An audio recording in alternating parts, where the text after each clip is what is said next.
एक नया वायरस बड़ी ही तेजी से दुनिया भर में फैल रहा है। साइंसदानों ने वार्निंग दी है कि ये बहुत ही जल्द कोविड से भी बड़े पेंडेमिक को जन्म देने वाला है। कोविड ने दुनिया भर में 70 लाख लोगों की जान ली थी और हमें 2 सालों के लिए लॉकडाउन में धकेला था। बट ये नया वायरस कोविड से 50 गुना ज्यादा खतरनाक होने वाला है और अगर इस पर अभी से ही अवेयरनेस नहीं दी गई तो करोड़ों लोगों की जानें लेकर ये हमें 10 साल के लिए लॉकडाउन में धकेल सकता है। European society of clinical microbiology and infection diseases, जो बीमारियों के बारे में अलर्ट करने वाली एक इंटरनेशनल बॉडी है, उन्होंने दुनिया के 187 लीडिंग मेडिकल साइंटिस्ट का जब एक सर्वे लिया तो इनमें से ऑलमोस्ट 60% साइंटिस्ट ने एक चीज की बहुत संजीदगी से वार्निंग दी कि ये नया वायरस आने वाले कुछ ही सालों में कोविड से बड़ी तबाही लाएगा। इस नए वायरस के बारे में बताते हुए इन्होंने कहा कि कोविड को इतना खतरनाक होने के बावजूद इंसानों के अलावा आज 3 साल बाद भी सिर्फ 10 स्पीशीज को ही इन्फेक्ट कर पाया, मगर ये नया वायरस इतने ही सालों में लगभग 90 बर्ड स्पीशीज और हम इंसानों समेत 48 मैमल्स को ऑलरेडी इन्फेक्ट कर चुका है, जिसकी वजह से चंद दिन पहले वर्ल्ड हेल्थ ऑर्गेनाइजेशन ने भी इसे ऑफिशियली एक ग्लोबल थ्रेट डिक्लेयर कर दिया है, क्योंकि ये वायरस कोविड से भी कहीं ज्यादा खतरनाक है। अब सबसे बड़ा सवाल ये है कि आखिर ये कौन सा वायरस है और क्यों अगर आज इसे सीरियसली नहीं लिया गया तो ये इस सदी की सबसे बड़ी तबाही का सबब बनेगा। बिकॉज ऐसे वायरसेस शुरू में थोड़े स्लो फैलते हैं क्योंकि वो अपने स्ट्रक्चर को इवॉल्व कर रहे होते हैं और फिर अचानक बहुत तेजी से फैलने लगते हैं। जिस वायरस की हम यहाँ बात कर रहे हैं इसका नाम है इन्फ्लुएंजा ए वायरस और इसकी भी पर्टिकुलरली H5N1 स्ट्रेन। अगर आप इन इन्फ्लुएंजा ए वायरसेस की हिस्ट्री निकाल कर देखें तो आपको पता चलेगा कि पिछली पूरी सेंचुरी में बल्कि अभी 2024 तक भी जितने भी ग्लोबल पेंडेमिक्स आए हैं वो कोविड समेत कुल 12 है, लेकिन इनमें से 5 अकेले इस इन्फ्लुएंजा ए वायरस के अलग अलग स्ट्रेन ने ही फैलाए हैं। अगर ये सब जानकर भी लोगों को सूरत हाल के सीरियस होने का अंदाजा नहीं हो रहा तो याद करें कि कोविड भी पहले सिर्फ चमगादड़ों को इन्फेक्ट करता था जिसका इंसानों से कुछ खास लेना देना भी नहीं था। मगर फ्रेंड्स, पोल्ट्री तो हम हर रोज कंज्यूम करते हैं, इसका क्या होगा आप लोग खुद सोच सकते हैं। और अब आ गया इसका एक नया और powerful strain H5N1। You know what's even more dangerous? फिलहाल H5N1 बिल्कुल वैसा ही इन्फेक्शन पैटर्न दिखा रहा है जैसा सभी बड़े पेंडेमिक्स ने अब तक दिखाया था, specially the mother of all pandemics कहे जाने वाले स्पेनिश फ्लू और कोविड ने। दरअसल आज से 100 साल पहले 1918 में स्पेनिश फ्लू नाम की एक खतरनाक वबा फैली और इसके पीछे भी एक इन्फ्लुएंजा ए वायरस का ही एक स्ट्रेन था। इस बीमारी ने महज 2 से 3 सालों में ऑलमोस्ट 5 से 10 करोड़ लोगों की जान ले ली, जो कि 1900 से लेकर 2024 तक की जितनी भी बड़ी वबाएं आई हैं कोविड समेत इनके कंबाइंड डेथ काउंट से भी ज्यादा तादाद है। ऐसा नहीं था कि ये वायरस अचानक कहीं से नाज़िल हो गया था, बल्कि स्टडीज से पता चलता है कि इस वक्त 1915 से ही स्पेनिश फ्लू का less potent variant form pigs, birds और इंसानों में मिलना शुरू हो गया था। फिर इस वक्त सोशल मीडिया के ना होने और अवेयरनेस की कमी की वजह से लोगों ने इसे इतना सीरियसली नहीं लिया और फिर वही हुआ जैसा हम सब ने कोविड में भी देखा, यानी 1918 में सडनली ये वायरस म्यूटेट हो गया और एकदम से केसेस बढ़ने लगे और करोड़ों लोगों की जानें चली गईं। और फिर यही पैटर्न बाद में आने वाले पेंडेमिक्स में भी देखने को मिला। जैसे 1957 में आया एशियन फ्लू जिसने तकरीबन 20 लाख लोगों की जान ले ली। इसमें भी पहले स्टडी केसेस थे, फिर अचानक से वबा पीक पर पहुंच गई। इसके बाद आया 1968 में हांगकांग फ्लू एंड देन यही सब रिपीट हुआ रशियन फ्लू, स्वाइन फ्लू और कोविड-19 के टाइम पे भी। यानी अगर इन सब पेंडेमिक्स की हिस्ट्री को समराइज किया जाए तो पता चलता है कि 2-3 साल पहले से ही छोटे मोटे केसेस सामने आना शुरू हो जाते हैं, पर लोग इसे सीरियसली नहीं लेते एंड देन इस वायरस में एक म्यूटेशन आ जाता है और इस म्यूटेशन में इन्फेक्शन एकदम पीक पर चला जाता है। और यही वजह है कि साइंटिस्ट H5N1 को लेकर बहुत डरे हुए हैं और अपने लेवल पर जितना हो सके ग्लोबल कॉन्फ्रेंसेस, सर्वेज और न्यूज के जरिए लोगों को अवेयर करने की कोशिश कर रहे हैं, क्योंकि H5N1 के केस में भी इसका सबसे नया वेरिएंट तकरीबन 2020 में ही फैलना शुरू हो चुका है और ये वायरस अभी अपनी अपने इस फेज में है जिसे कॉमनली इंक्यूबेशन फेज बोला जाता है।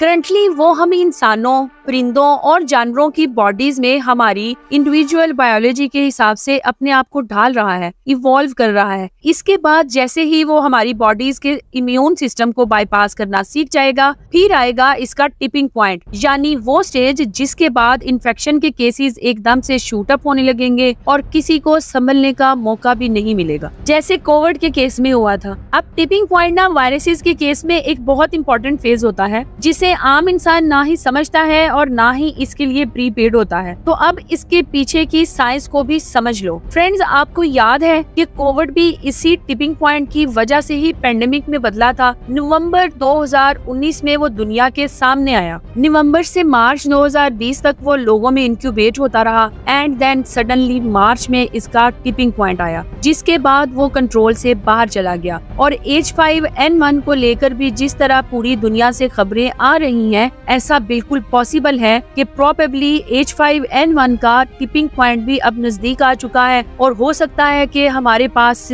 अब सिर्फ कुछ महीनों का ही वक्त बचा हो। इस पैटर्न के हिसाब से अगर देखा जाए तो आपके जहन में एक बात जरूर आएगी कि ये जो H5N1 आएगा इसमें तो लास्ट फ्लू पेंडेमिक से भी कम जाने जानी चाहिए। बट यही पर ट्विस्ट आता है, क्योंकि रिसर्चर्स का कहना है कि H5N1 पेंडेमिक का इम्पैक्ट इन छोटे पेंडेमिक्स की तरह बिल्कुल नहीं होगा। फ्रेंड्स, ये H5N वायरस भले ही एक इन्फ्लुएंजा A वायरस है जो कॉमनली बर्ड फ्लूज कॉज करते हैं, लेकिन अब तक आए तमाम बर्ड फ्लू से बिल्कुल ही अलग है। और अगर आप लास्ट सेंचुरी में आए सभी मेजर फ्लू पेंडेमिक्स का एक ग्राफ बनाए तो देखेंगे कि इस स्पेनिश फ्लू में सबसे ज्यादा जानी गई और इसीलिए इसका पीक सबसे हाईएस्ट बनता है। मगर जितने भी फ्लूज आए इनके पीक से छोटे और छोटे ही होते चले गए। USA के नेशनल इंस्टीट्यूट ऑफ हेल्थ की एक स्टडी के मुताबिक स्पेनिश फ्लू का वायरस 1918 के कुछ साल पहले से ही पिग्स और इंसानों में इंक्यूबेट हो रहा था और इसीलिए इनमें इसके खिलाफ इम्यूनिटी भी डेवलप हो चुकी थी। मगर फिर 1918 में क्या हुआ, बेसिकली इनमें इंसानों और पिग्स के साथ साथ बर्ड्स को इन्फेक्ट करने में जो जीन्स लगते हैं वो भी इवॉल्व हो गए और इसी से एक बिल्कुल नया वायरस पैदा हो गया जिसका नाम था H1N1। क्योंकि ये वायरस नया था सो इसके खिलाफ इंसानों में भी इम्यूनिटी ना होने की वजह से 5 से 10 करोड़ लोगों की जानें लेकर ये मदर ऑफ ऑल पेंडेमिक्स कहलाया। इसके बाद जितने भी फ्लूज आए like Asian flu, Hong Kong flu, Russian flu and swine flu, ये सारे इसी के डिसेंडेंट्स थे। बट ये ओरिजिनल स्पेनिश फ्लू जितनी तबाही नहीं मचा पाए। जैसा कि आप देख सकते हैं कि रशियन फ्लू और स्वाइन फ्लू तो literally Spanish flu H1N1 strain के ही वेरिएंट हैं। अनलाइक रशियन फ्लू या स्वाइन फ्लू, H5N1 और H7N7 ये दो इकलौते ऐसे इन्फ्लुएंजा A स्ट्रेन्स हैं जो स्पेनिश फ्लू के डिसेंडेंट्स नहीं है, यानी कि ओरिजिनल स्पेनिश फ्लू वायरस की ही तरह ये दोनों बिल्कुल नॉवल हैं, यानी न्यू वायरसेस हैं। इसीलिए अगर ये न्यू वायरसेस स्पेनिश फ्लू जितने ही पोटेंट निकले जो कि H5N1 है, तो फिर एक बार स्पेनिश फ्लू जितनी ही जाने जाएंगी। आखिर क्यों साइंटिस्ट को इतना यकीन है कि यही वायरस अगला पेंडेमिक लाएगा? इन्होंने आखिर किन पैरामीटर्स, किन फैक्टर्स की बेस पर ये डिक्लेयर किया है कि यही वायरस अगला पेंडेमिक लाएगा? फैक्टर नंबर 1, विरुलेंस, यानी किसी वायरस की जान लेने की काबिलियत कितनी है। फ्रेंड्स, कोविड के केस में 70 लाख लोगों की जानें गई थी। कोविड के केस में जितने लोग इन्फेक्ट हुए थे इनमें से कितने लोग मरे थे? It was less than 1%। और जब ये अपने टिपिंग पॉइंट पर था तब भी इसने 1000 में से सिर्फ 14 लोगों की जानें ली, यानी 1.4% fertility rate. Then the same was with Spanish flu. इसने 50 से 100 मिलियन लोगों की जानें ली थी जो कोविड से 14% ज्यादा बनती हैं और इसका केस फर्टिलिटी रेट सिर्फ 2.5 था, जबकि अब H5N1 का फर्टिलिटी रेट 52% है। जस्ट इमेजिन कितनी बड़ी तादाद में जाने जाएंगी, स्पेशली पाकिस्तान जैसे तरक्की पजीर मुल्क में। Factor number 2, mode of transfer. See friends, AIDS में 95% चांसेस होते हैं हैं कि बिना ट्रीटमेंट के एड्स का पेशेंट मरेगा ही मरेगा, जबकि कोविड में ये चांसेस 1 to 4% ही होता है पेशेंट के मरने का। बट फ्रेंड्स, आप देख सकते हैं कि एड्स ने पिछले 10 साल में जितनी जानें ली हैं, इतनी कोविड ने पिछले सिर्फ 3 से 4 सालों में ही ले ली। तो आखिर इतना कम फर्टिलिटी रेट होने के बावजूद एड्स के मुकाबले में कोविड-19 कैसे इतने लोगों की जानें ले पाया? That is simple, because HIV जो कि एड्स कॉज करता है वो सिर्फ और सिर्फ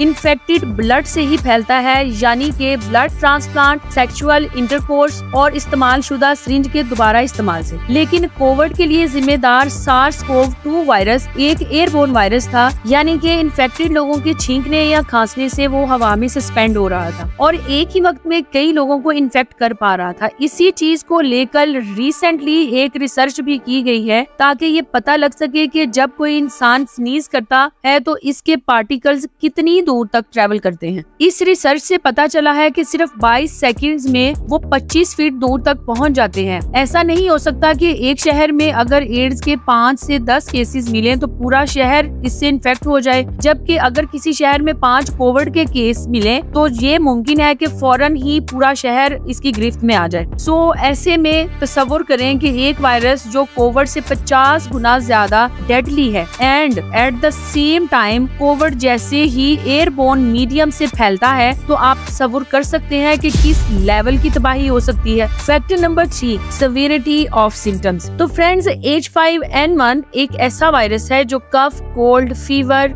वीकनेस और पेट दर्द जैसे ऑर्डिनरी सिम्टम्स दिखाता है। इससे तो हम हर साल एटलीस्ट 3 या 4 बार गुजरते ही हैं। ऐसे में अगर आप डॉक्टर के पास जाते भी हैं तो क्या वो आपका ब्लड या म्यूकस सैंपल टेस्ट करते हैं? नहीं ना। सो आप देख सकते हैं कि अगर कॉमन कोल्ड की जगह पे कोई डेडली वायरस आया विद द सेम सिम्टम्स, तो हो सकता है कि अथॉरिटीज तक इसकी खबर पहुंचने से पहले ही वो वायरस लोगों की बहुत बड़ी तादाद में फैल चुका हो। और कोविड के केस में भी यही सब हुआ ये कि लॉकडाउन से पहले कई इन्फेक्टेड लोग रूटीन में बाय रोड और बाय एयर सफर कर रहे थे। अननोइंगली इस बीमारी को कैरी करते हुए इसमें लोगों की कोई गलती नहीं थी, बट डिलेड रिस्पॉन्स से इस वायरस को फैलने का मौका मिल गया और यही H5N1 के केस में भी होगा। फ्रेंड्स, अब सवाल ये है कि आखिर इससे बचा कैसे जा सकता है? वेल, जैसा कि हमने देखा कि H5N1 अभी अपने टिपिंग पॉइंट तक नहीं पहुंचा, यानी कि अभी भी देर नहीं हुई है। फ्यूचर पेंडेमिक के लिए हम अपने आप को अभी से तैयार कर सकते हैं। इसके लिए सबसे पहले हमें खुद को अवेयर करना होगा और फिर यही अवेयरनेस दूसरों तक पहुंचाना होगी। इस बार कोविड की तरह इसे मजाक ना समझकर सीरियस होना पड़ेगा। और दूसरा और सबसे इम्पोर्टेंट काम जो हमें करना चाहिए वो ये है कि हमें ये रियलाइज करना चाहिए कि अपनी हेल्थ की केयर रखना सिर्फ और सिर्फ हमारी खुद की रिस्पॉन्सिबिलिटी है। कोविड के केस में भी आपने देखा था, पहले तो चाइना ने लापरवाही दिखाई और फिर इसके बाद WHO ने लापरवाही दिखाई और पेंडेमिक अनाउंस करने में देर कर दी और इसके बाद गवर्नमेंट्स भी फेल हो गई थी वक्त रहते पेंडेमिक को कंट्रोल करने में। और लास्टली हमने भी लापरवाही दिखाई इनिशियल डेज में मास्क ना पहनकर, जिसके नतीजे में 70 लाख लोगों की जान चली गई। सो फ्रेंड्स, उम्मीद करते हैं आपको आज की वीडियो पसंद आई होगी। अगर इस वीडियो से कुछ भी नया सीखने को मिला हो तो चैनल को सब्सक्राइब करना और बेल आइकॉन को दबाना ना भूलें। अपनी और अपने प्यारों की सेहत का ख्याल रखें। अल्लाह हाफिज। पाकिस्तान जिंदाबाद।